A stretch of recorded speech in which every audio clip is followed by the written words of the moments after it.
Hi,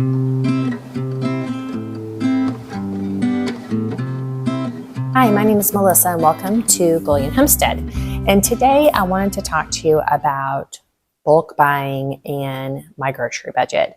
I wanted to share how we stay on budget in this household and the things that we do to not overspend. And one of the things that we do is we run on a cash only system. We did this when we got out of debt, and then we slowly things started to creep back into our life. And so we decided that we were going to reel things back again. We were going to set a grocery budget, and we were going to run on a cash only basis. And that's what we do, is we have a budget that we set. Now our budget is $120 a week. Now that might seem like not very much to most of you, but reality is that it's just two of us in this household, and so we can make that work. If you have children, your budget might be more like $250 or $300 a week. I'm realizing that that is really the reality for most people these days, and that's fine too. So one of the initial things I wanted to do when I was challenged to do this, my husband and I sat down, we talked about it. And he was like, do you think that we can do $120 a week? And I said, I am up for the challenge. So let's go ahead and go for it and let's try. So our budget has been $100 to $120 a week, basically our entire marriage. So we've been married for 35 years now. And when we were raising children, that was our budget, but the prices were much more affordable back then than they are now. So we are still running on a $120 budget a week.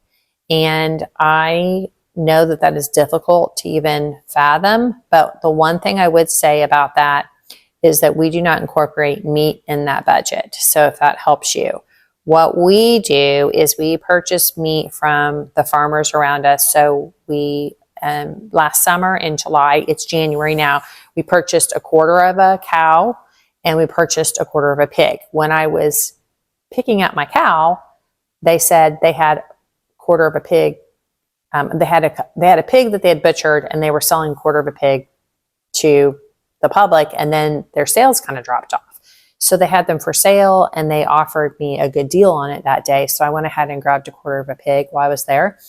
And I would have gotten more because the deal was, it was like, I got like $20 or $30 off of a quarter of a pig. So, it wasn't huge, but it was like $20 or $30 in my pocket is the way I thought of it.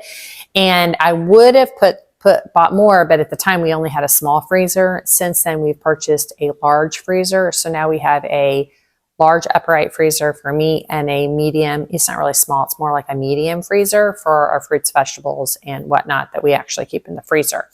So I do not incorporate that $120 in my meat budget. That is strictly staples that I buy for $120 a week, which would be eggs, milk, cheese, flour, fruits, vegetables, any of those kind of things. Okay. So when I first went and said, okay, I'm challenged to do this, I looked at what I had in my cupboard and I was like, what is it that I can start buying in bulk? And the very first thing that I decided to do was buy salt. That's the very first thing I did. I spent, I think it was like $75 on 25 pounds of salt. I bought Redmond's real salt, which comes from Utah, right here in the United States. And it doesn't have any additives. It's just salt as it is. It's not bleached or anything. And it's a little pink. And I was okay with that as well. So I ordered that from Azure Standard. It was the very first thing that I ordered. And I went down to my hardware store and bought a food grade bucket. And I am still working off of that salt that we purchased. And we probably purchased that about 5 or 6 months ago, and we're still working off that salt. So what I do is I keep that bulk bucket. And that bulk bucket is not it's not the big bulk. It's like a medium-sized bulk bucket.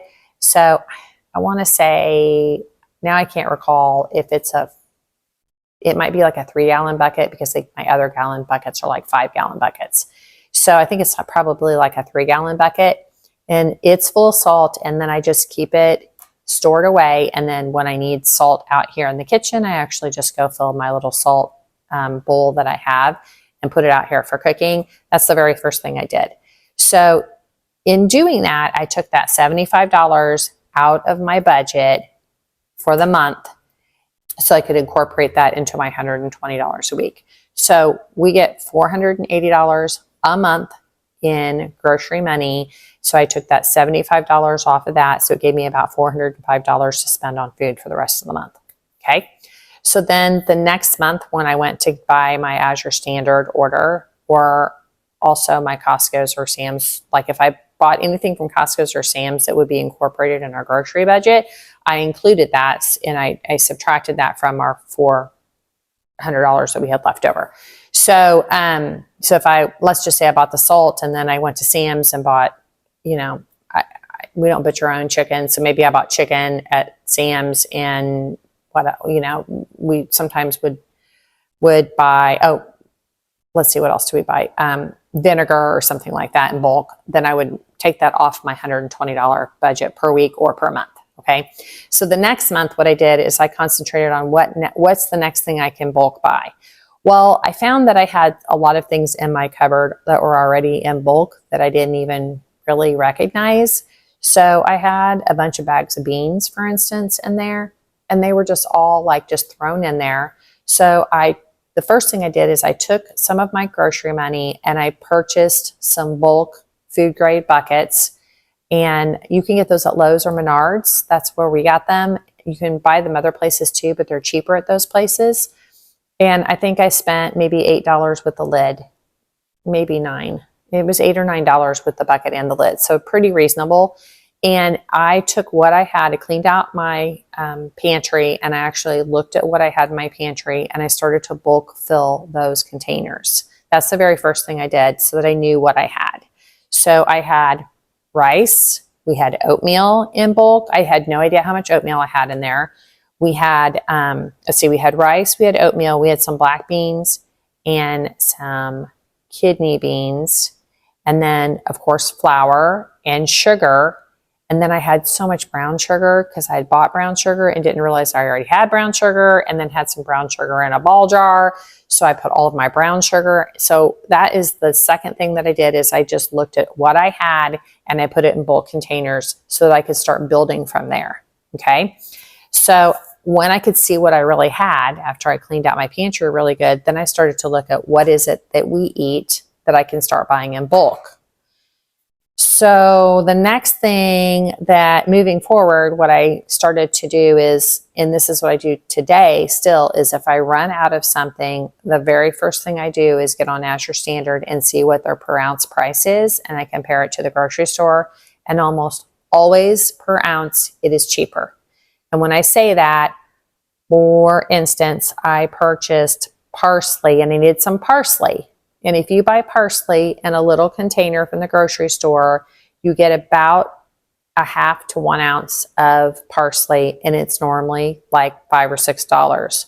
Where you can buy 4 ounces on Azure, and the per ounce price is really so much cheaper. And then you're also typically getting an organic brand, and then you can just refill your container or put it in a ball jar or keep it in a plastic bag or whatever moving forward. So you start to save money when you're doing it this way, because you're looking at your per ounce price and not looking at what's cheapest. And I understand what people will probably say is, well, it's easy for you to do that because there's only 2 of you in your household, or it's easy for you to do that because I can't afford to do that right now because I got to buy what's cheapest. So I make sure that we have that in our house. I get what you're saying. What I'm saying is choose one thing a month or 2 things a month that you can add in bulk. And it can be small things like parsley or red pepper flakes or taco seasoning, or learn to make your own taco seasoning by having all of the things in your home so that you can actually use that in different ways. What I try to do is have all the base herbs and seasonings, and then my plan is to make things as I need them. So if I need taco seasoning, once I run out of my taco seasoning that I got from Sam's, I actually just found that Azure Standard had taco seasoning, And I did purchase that. It's coming with my new order, but you could also just have some of the same seasonings in your home to create your own taco seasoning. I just ordered buttermilk powder from Azure Standard that's coming this month because I'm going to make my own ranch seasoning. It's so nice to be able to not have to run to the grocery store when you need something. So it's nice that I can just go into my pantry, pull it out, and I've got it. It's nice that I can go in my pantry and pull the ingredients out to make something that I don't have, like taco seasoning or Italian dressing or buttermilk dressing or any of those things. It's nice just to have all the staples in your home. So that is something that I've worked towards. And I started this process in probably August or September, and it's January, and I pretty much am to the point where I don't have to go to the grocery store but once a month for milk and eggs. That's it. So in incorporating that into my grocery budget, so my Azure Standard order this month was, I'm going to get my calculator out here, let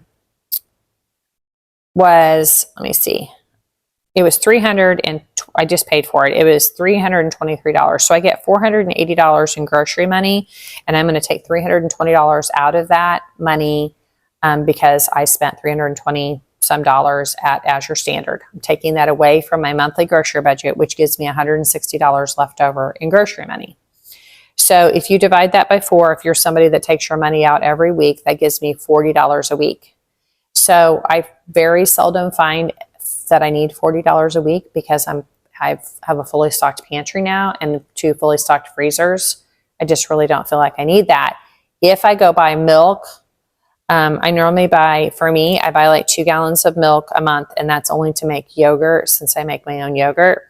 And then we buy eggs, and I normally spend about 14, I think it's less than $20 on eggs because we can get our eggs at Aldi's for between $1.18 and $1.28, depending on what the price is.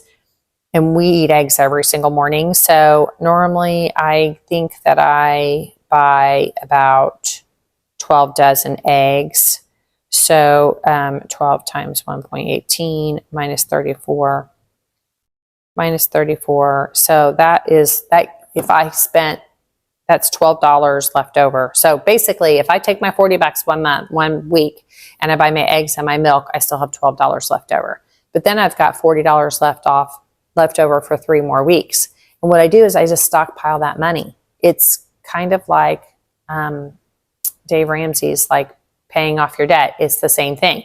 I stockpile that money, and so going into the next month, I can look, and I might only have a $200 Azure order then, and which gives me a lot more money. It gives me a couple $100 instead of just $100 and some to spend through the month.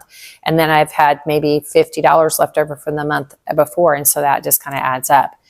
This is another good way to pay for part of a cow or part of a pig, or if you want to go buy some organic chickens, this is a great way to be able to do that as well. So I hope this has helped you. This is something that we do, and it's something that is really helped us stay on budget.